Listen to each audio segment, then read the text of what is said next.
Monsieur, vous êtes ici pour concourir à l'examen d'entrée à la prestigieuse École des sciences politiques de Paris.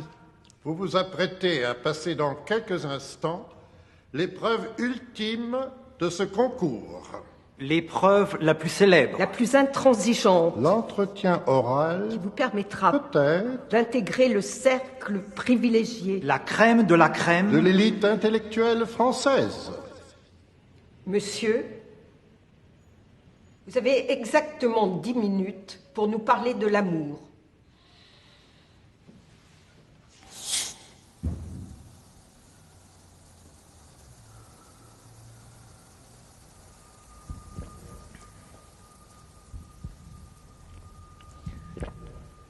Excusez-moi.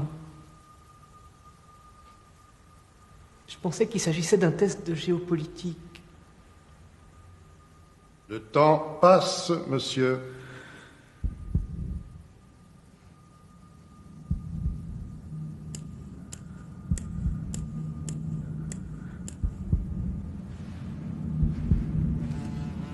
Le temps passe.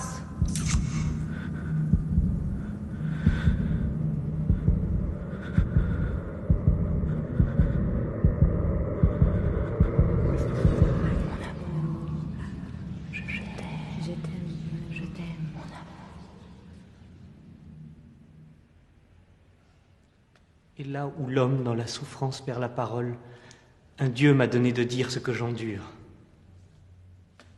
C'est ainsi que Pétrarque nous parle de l'amour. Lui qui fut réduit à traîner toute sa vie, comme une chaîne, comme un boulet au pied, un désir amoureux insatisfait et à exhaler ses soupirs dans les forêts solitaires. L'amour est à l'ordinaire le thème principal de toute œuvre dramatique, tragique et poétique. Il est le but dernier de chaque aspiration humaine. Sacrifie la vie, la santé, la richesse, le rang et le bonheur. Il se joue des humains, qu'il chasse, qu'il aveugle, qu'il enflamme. C'est un démon hostile qui s'efforce de tout mettre à l'envers, de tout renverser, de tout détruire. Alors, pourquoi tout ce bruit, toute cette agitation autour d'une chose si nuisible? Parce que amour reste le Dieu premier qui assure non seulement la continuité des espèces, mais également la cohésion interne du cosmos. Il est la pulsion fondamentale de l'être qui pousse toute existence à se réaliser. Il tend à surmonter, à assimiler des forces différentes, à les intégrer dans une même unité. L'amour est la recherche d'un centre unificateur, mais qui permet à l'humain de réaliser la synthèse dynamique de ses virtualités.